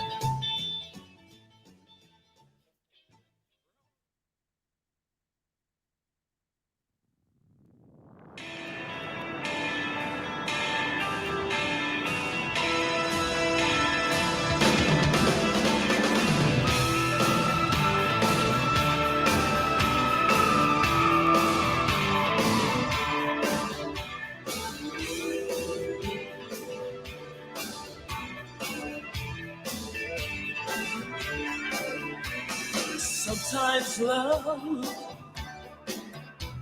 is like a slow dance.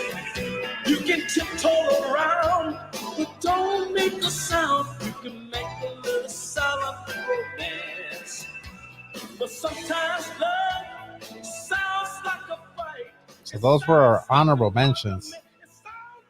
And these could have easily been in the top 10. I almost felt bad none of us having that Honky Tonk Man one. That one's awesome. Yeah, the Honky Tonk Man is a classic. That's for sure. Yep. All right. So that's it for the honorable mentions. But you know, Chino, it is tradition around these parts to play a little trivia game at the end of the episode. So start warming up those vocal cords right now. You want to take a little sip of hot tea or something, because we're gonna need some. I know your Sexy Chino is a dance machine, but is he a singing machine too? That's a heck no. But we'll see. We'll see. We're gonna see. Let's see if he can pull in the clutch. But first, a commercial break.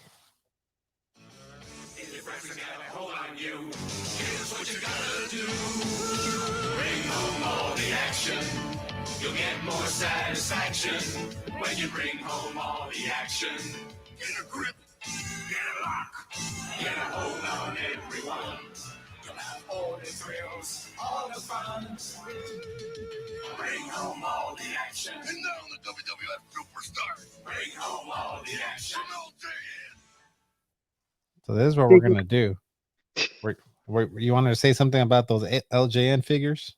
Heck yeah, that's really old school. Like even AEW has LJN style figures. Like Jack used to have LJN style figures. Mattel hasn't gotten really gotten a chance to do LJN figures. Yeah, I missed the boat on those. I jumped in when the Hasbros were a thing. I missed out on the LJNs, and I'm kind of glad because I collect, as you can see, I collect toys and stuff. I do not have room to collect LJNs. so yeah, but really, really cool figures. So okay, we're at the trivia game, Chino. And this is what I need you to do. What do you got? I'm gonna play WWF songs. They could be entrance themes. They could have been songs that were on the Pile Driver album. But I'm gonna play songs, and I need you, when I pause it, to give me the next line.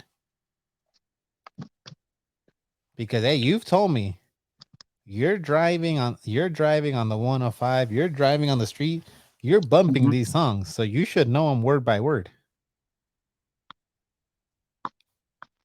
So all you gotta do when I pause, you gotta give me what the next sentence was gonna be.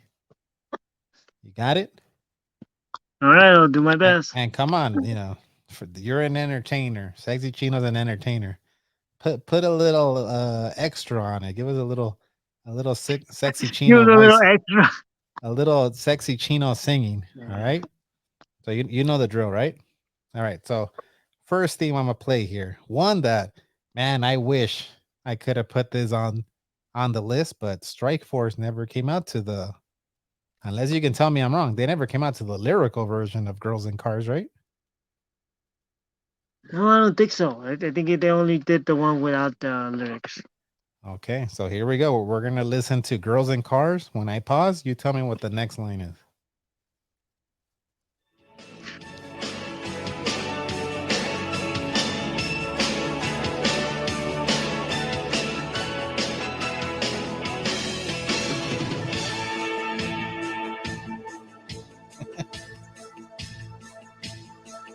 They pass you on the road with a smile and you have to look twice.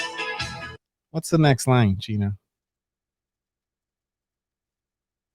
Could it seem good to see to that girl that really looks that nice? Let's see if you got that right. And you wonder to yourself, could a woman really look that nice? Not quite. Oh, sorry. That was the wrong button here. Not quite what I was looking for, Chino. All right. By the way, I want to change my whole top 10, and this is my number one favorite 80s. I don't care if they never came out to it. I love They Girls never in came out Cars. to it, right? I love Girls in Cars. God damn it. All right, let's go to the next theme.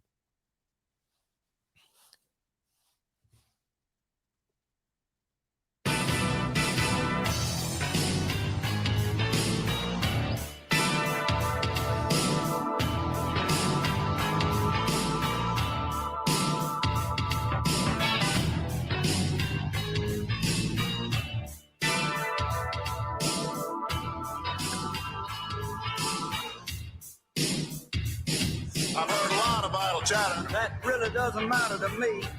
A lot of you guys want to see me in agony. But the measure of a man, understand, is more than your common pattern. It's the way I'll make you eat those words that matter. What's the next line? You only knew what I'm gonna do to you. You be running out here fast as you see, good scared of you. Your destiny belongs to me. You only knew. Let's see. Is he right? If you only knew what I'm gonna do to you, you'd be running out of here as fast as 2 feet could carry you. Your destiny If you only knew. I would say that's pretty accurate. You even added some extra lyrics there. All right, next one.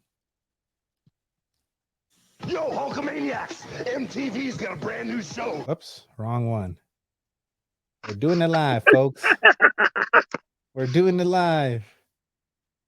All right, next one.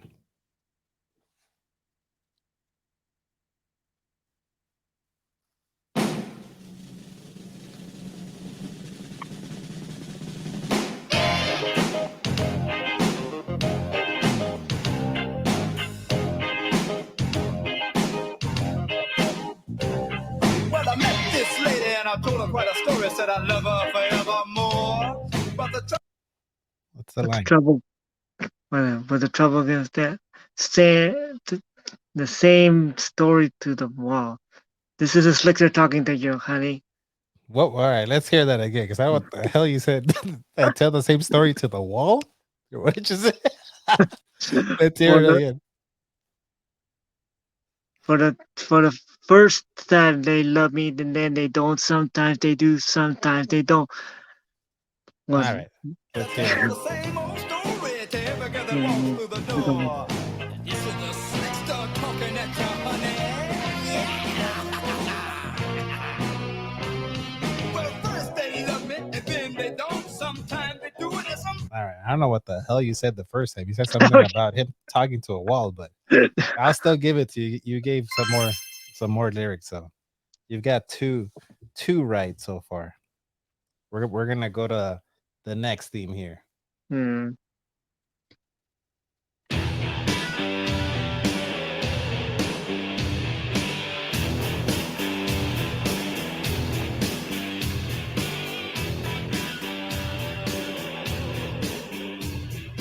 Here comes the axe, and here comes the smasher, the demolition, walking this.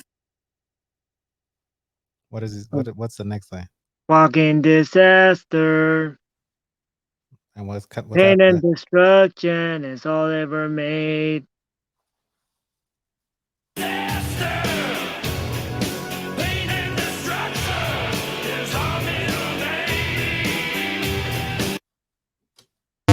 I gave you a freebie on the last one, but you know what?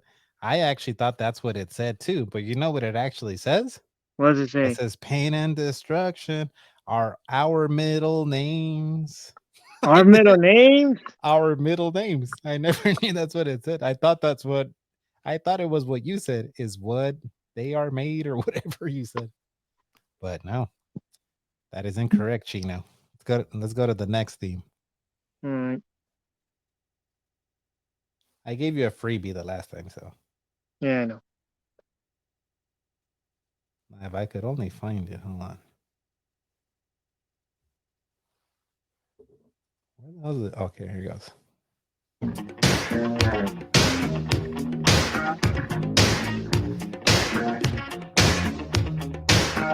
Well, I started this dance in my neighborhood.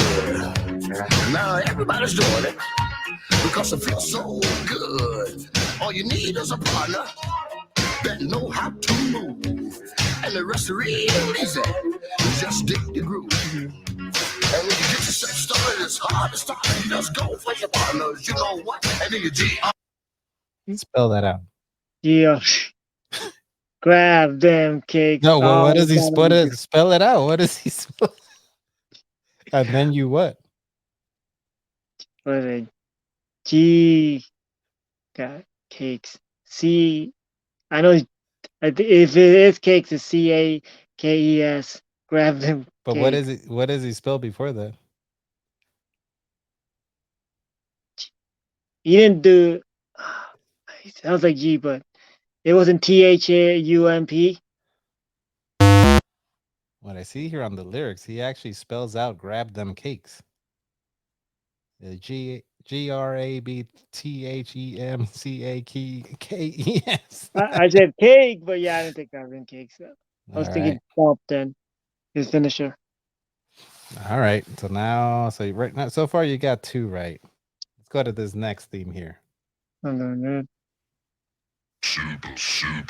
Not Superfly. That would be way too easy. All right, let's go here. And now, your ears.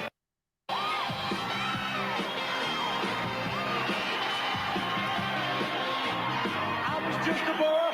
Everybody told me what I should do, who I should be.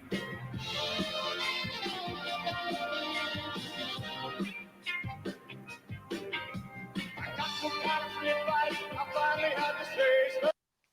Stand back, stand back, stand back. That's a fact. That's here. Stand back. Stand back. Give you that one. Threw you a little easy one right there, Chino. You can thank me later. All right, next theme.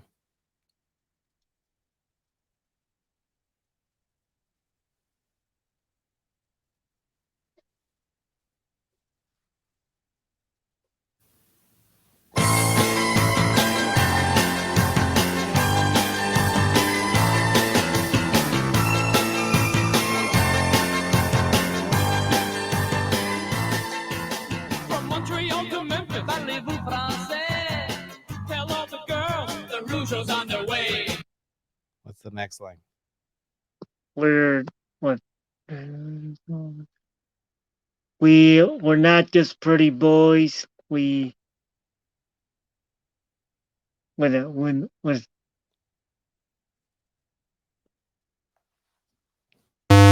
don't like rock and roll. You got it All right. right, what is it? All the pretty boys, we're not a muscle head. We hate that long hair look, we like that freckly look instead. That's what we were looking for. Oh, okay. I was thinking of the other lyrics. All right, go to the next theme.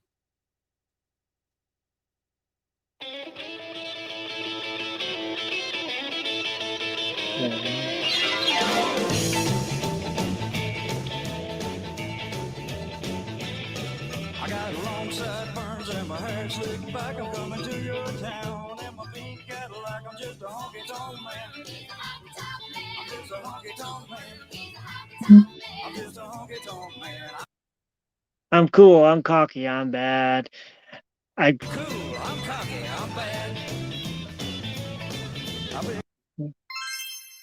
That's another one in the books. You've got 4 so far. Let's go to the next. Let's go to the next theme here.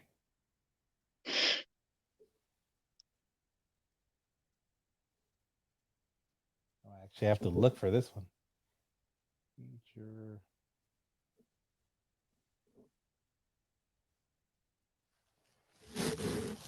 We're doing it live, folks. That's why you have an edit button later on. Yeah. All right, here we go. Ring, ring. Hello, hello. Hey, is Cindy in? No, who is this? What do you mean, who is this? This is Jimmy Hart, the mouth of the South. Where is she? She's going to the Rick Springfield concert. Rick Springfield? I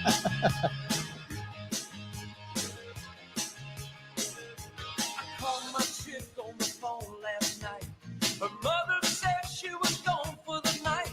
She had 2 tickets to a rock and roll show to see her working class hero. So I jumped in my car and I cruised downtown. I could hear the music playing from a mile around. So I got me a ticket and I walked inside. I could see him standing there in the spotlight. The next line. Something about Rick Springfield. Yeah, but what about that something about Rick Springfield? What was it? I don't know that one. I can't remember. Here, let's hear what the next line was. Hard out Rick Springfield. Eat your heart out, Rick. Cause she's my girl and she always will be the only. So we were looking for "Eat Your Heart Out," Rick Springfield. By the way, I love that. This should have been on the radio. All right, last one. So far, you've got 4. I think if you hit 5, at least that's respectable. I would say 5 is passing. That's like a D. But It- a D is passing, right? In public, at least at the Los Angeles public school system. All right. wow. All right. Let me go to the let me go back to the theme. All right, here we go.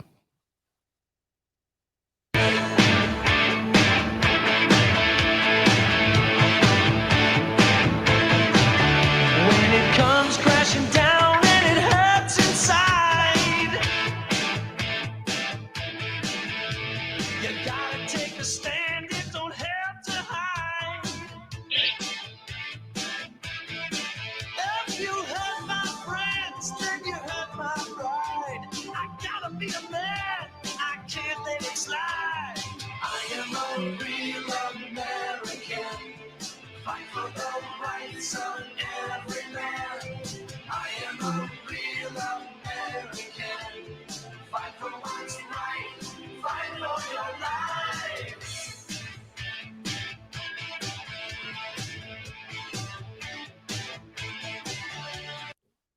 I am strong, but I'm right and wrong. Let's hear that again. Can you enunciate that? What did you say? What did you say? Said I am like strong, about 5 and wrong. Something like that. No way. Let's hear what it is. I feel strong about right and wrong. And I don't take trouble for very long. I'm not sure what you said, but we were looking for I feel strong about right and wrong. That's what we're looking for. Hey, don't feel bad because I remember for a long time, remember when he says, fight for the rights of every man. As a kid, I always thought he was saying, fight for the rights of Maryland. I was like, oh, maybe he's from Maryland. So he wants to protect Maryland. Yeah. It's all right, Chino. 4 out of 10. I would say that's a failing grade. So you were on a bit of a hot streak with that last win last year, but let's not start another Gilbert streak, all right? We'll see, man. It's like it's usually what the perspective, like how you see the song. Cause I'm not lying. I'm not lying. It's like when I was a kid, I made the songs sound different totally. Like the Man on a Mission. I always thought it was like the WrestleMania songs, whatever. I always thought it was like Promises Gonna Take You Out, and my brother goes, no, it's Mama's. I'm like, what the heck? Oh, Mama's gonna knock you out, or you mean, or the man on You the remember like WrestleMania trying to survive? Oh yeah. Pump it up. Yeah. And it says like, and I always thought this promises gonna take you out, but my brother goes, no, it says mama's gonna take you out. I was like, what? So I guess like this, like I said, I'm not gonna make excuses, but it's just how you hear the song sometimes. So you stick we've with it. learned here, Chino will just make up his own lyrics. All right. Yeah, I'll make up my own lyrics. Heck yeah. All right. Well, not gonna work for the trivia game, but you do continue to do you, Rudy Poo, Sexy Chino. We're gonna take a quick commercial break and come back to wrap things up. Yo, Hulkamaniacs! MTV's got a brand new show, The Big Show, with big videos, live music, weird acts, comedy, and a different call-in contest every night. They're giving away cash. They're giving away TVs. They're even giving away a bus trip to Cleveland. They're giving away cameras, comic books, a jet ski, and a one-night stand with the Who. They're even giving away me, or at least a night with me, at a private screening of my new movie. And on the first night of the show, they're giving away this new Harley Davidson. It's the Big Show, live contest, the largest honors in the world, live winners every night. Premieres this Monday at 8 p.m. 7 Central. Only on Who the hell wants to win a trip to Cleveland? What do you got against Cleveland? The Miz is from there. All right, Rudy Poo, Sexy Chino, thanks for coming back on the show. Why don't you tell the fans out there, the listeners, where they can find you? Thanks for having me. And yeah, you can find me at Dance Chino Dance, Instagram and Twitter. And like if you wanna check out some of the events I go to, go to at Wrestling Pro Wrestling on Instagram or at Wrestling PW on Twitter. Yeah, And if you go exactly ahead. like for sure. And if like there's also Compton Mania, that's at Compton Mania, I believe on Instagram. I don't think they have a Twitter, but yeah, Yeah, places like that. I'll put links to Sexy Chino's links that he talked about in the show notes if you're listening on the audio podcast. Obviously, this is going up on YouTube. The YouTube videos I'm gonna put up later than the audio stuff. But if you're watching this on YouTube, look in the description. I'll put links to Chino stuff. As for me, you can find me at RetroTiburon on all the social medias, RetroTiburon. Um, I'm also, like I said, on YouTube, same thing, Retro Tiburon. And I have a website. I have merch now. I actually have some merch if anybody wants to, buy a t-shirt, a mug, a male thong with the retro wave logo on it. I'm just kidding about the male thong, but there are shirts and like coffee mugs and beer koozies. It'll help the podcast out. It'll keep it going. Also on the website retrotiburon.com, you not only merch, but you can leave a voicemail, you can leave me a message, and I'll play it on the podcast. Also, if you guys can leave me a review on Apple Podcasts or Spotify, it'll help out the podcast, help out the algorithm. As always, we leave you with the sounds of Joe-esque, JO_ESQ. Check him out on Instagram. Great musician out of Long Beach. See you on the other side, Chino. Thank you.